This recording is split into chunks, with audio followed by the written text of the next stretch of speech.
शिंदे आणि उद्धव ठाकरे यांच्यामधला जो वाद आहे तो त्यांचा व्यक्तिगत त्यांचा वाद आहे, त्यांचा पक्षातला अंतर्गत अशा पद्धतीचा वाद आहे आणि त्या वादाशी आपला अजिबात काही संबंध नाही आहे. त्यांचा पक्षामधला वाद आहे आणि आम्ही आता फक्त वेट अँड वॉचमध्ये आम्ही आहोत. आम्हाला काही अजिबात नाही आहे आणि एकनाथ शिंदेकडून आपल्याकडे कसलाही प्रस्ताव आलेला नाही आहे आणि त्यांचं ते व्यक्तिगत असणार अशा पद्धतीचं भांडण आहे.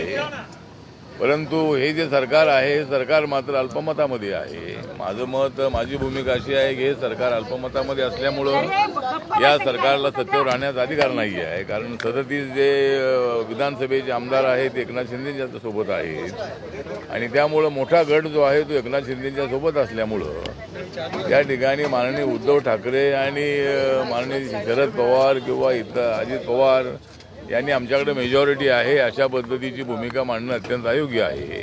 ठीक आहे, फ्लोअरवर आपल्याला बहुमत सिद्ध करण्याचा अधिकार आहे, परंतु सध्या एवढे आमदार तुमच्यापासून वेगळेच झालेले असताना जवळजवळ 44-45 आमदार जे आहेत ते तुमच्यापासून वेगळे आहेत. असं असताना आपलं बहुमत त्या ठिकाणी असू शकत नाही आहे. त्यामुळे या सरकारला निर्णय घेण्याचा कुठलाही अधिकार नाही आहे.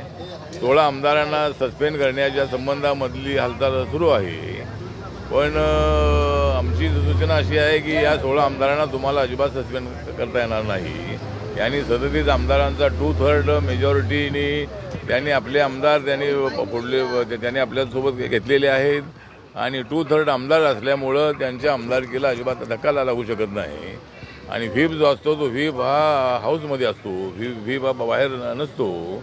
त्यामुळे एखाद्या बैठकीला हजर जर झालं नाही तर त्यांना पक्षातून काढून टाकण्याचा तुम्हाला अधिकार आहे, पण ते आमची आमदारकी रद्द करा अशा पद्धतीची मागणी करण्याचा किंवा तशी पद्धतीचा निर्णय घेण्याचा कुठलाही अधिकार हा डेप्युटी स्पीकरना अजिबात नाही आहे.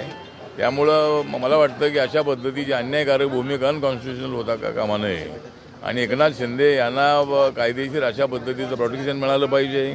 जी काही शिवसेनेची गुंडागर्दी तर चाललेली आहे त्या गुंडागर्दीच्या संबंधामध्ये माननीय उद्धव ठाकरे यांनी त्यांना शिवसैनिकांना सांगायला पाहिजे.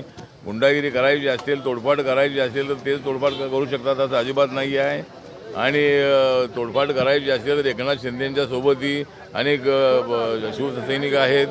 त्यामुळे अशा पद्धतीची दादागिरी करणं अजिबात योग्य नाही. सर हिंदी में अभी हिंदी बोलिए सर हिंदी बोलिए सर सर हिंदी बताइए सर. तर आता रिपब्लिकन पक्ष जो आहे हा रिपब्लिकन पक्ष हा तसा एकनाथ शिंदे यांच्याबद्दल आम्हाला सहानुभूती आहे. यांनी अशा पद्धतीचा मोठा निर्णय घेतलेला आहे आणि अशा पद्धतीची दादागिरी करण्याचा प्रयत्न होत असेल तर ते योग्य अजिबात नाही आहे. त्यामुळं पोलिसांच्या समोर जर त्या ठिकाणी बोर्ड तोडले जात असतील तर ही सरकार तुमचं आहे आता सध्या तरी आणि अशा अवस्थेमध्ये असे बोर्ड तोडणं योग्य नाही आहे. त्यांनी माननीय उद्धव ठाकरे यांनी सगळ्या शिवसैनिकांना आदेश दिले पाहिजेत आणि शांततेनं जे काही असेल तो त्या पद्धतीने पुढं जायला पाहिजे. जर तुम्हाला वाटतंय की ते आमदार इकडे आल्यानंतर आमच्याकडे येतील तर ठीक आहे, जे तुमच्याकडे येतील ते तुमच्याकडे येतीलही, परंतु एकदा ते गेलेले आमदार तुमच्याकडे येतील अशी परिस्थिती अजिबात नाही आहे. पण ठीक आहे, तर तुम्हाला प्रयत्न करायचा असेल तुम्ही करू शकता, पण दादागिरी करणं बरोबर नाही आहे आणि या दादागिरीनं सुद्धा उत्तर दिलं जाऊ शकतं असं आपलं मत आहे. आणि जर एकनाथ शिंदे यांच्यावर जर अन्याय होत असेल तर माझ्या पक्षाचे लोक सुद्धा एकनाथ शिंदे यांच्यासोबत राहतील अशा पद्धतीची माझ्या पक्षाची भूमिका राहणार आहे. माननीय देवेंद्र फडणवीस जी जो विरोधी पक्ष नेता भी है और माजी मुख्यमंत्री भी है, उनके साथ मैंने बात की है और उन्होंने बताया है कि मतलब जो शिवसेना में जो अंतर्गत झगड़ा है उससे हमारा कोई संबंध नहीं है और एकनाथ शिंदे जी और उद्धव ठाकरे के बीच में जो विवाद है वो निपटा है, उससे हमारा कोई संबंध नहीं है और हम वेट एंड वॉच पर हम लोग हैं, हमें कोई घाई नहीं है और सरकार बनाने के संबंध में हमने अभी कोई सोचा था नहीं है. जब आगे क्या होता है हम देखते हैं. लेकिन ये जो माननीय शरद पवार जी, माननीय अजित पवार जी, माननीय उद्धव ठाकरे जी, संजय राउत जी जो बोल रहे हैं कि भाई हम मेजॉरिटी दिखाएंगे, तो इतने एमएलए मतलब आपको छोड़ कर चले गए हैं. शिवसेना के 37 एमएलए और 7-8 अपने इंडिपेंडेंट एमएलए उनके साथ है। तो इतने एमएलए अगर बाहर आए तो आप कैसे कौन से मुंह से बोल सकते हैं कि भाई हम मेजोरिटी से करेंगे। तो ठीक बात है, हाउस में अगर देखना है तो हाउस में देख सकते हैं, लेकिन 16 जो एमएलए उनको सस्पेंड करने का कोई अधिकार डिप्टी स्पीकर को तो बिल्कुल नहीं है। और ऐसा अगर होता है तो ये अन्यायकारक भूमिका होगी।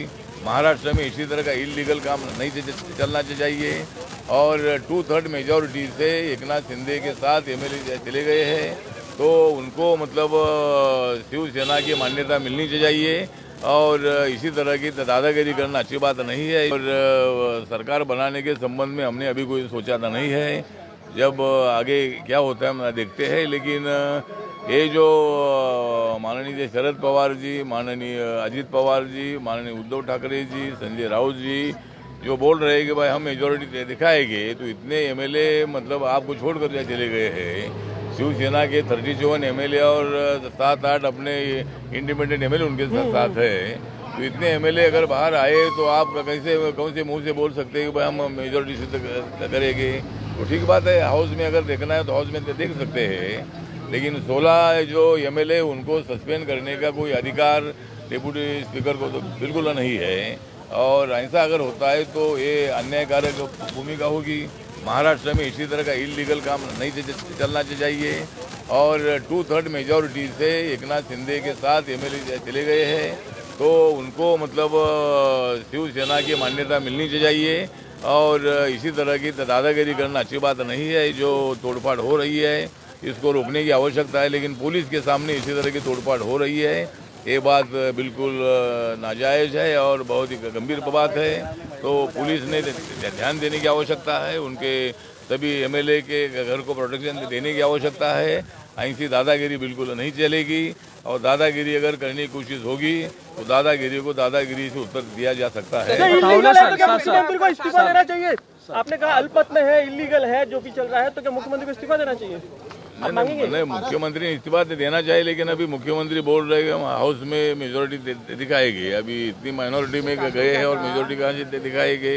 तो हाउस में दिखाना है तो हाउस में दिखा सकते हैं, लेकिन फिलहाल माननीय देवेंद्र फडणवीस जी ने बताया कि हमें कोई जल्दबाजी बिल्कुल नहीं है। हम वेट एंड वॉच पर हम लोग हैं, और आगे क्या होगा हम देखेंगे। लेकिन अभी हमारा कोई ये झगड़े में हमारा कोई संबंध नहीं है। बीजेपी का बिल्कुल ये तोड़फाड़ में बिल्कुल हाथ नहीं है। Thank you.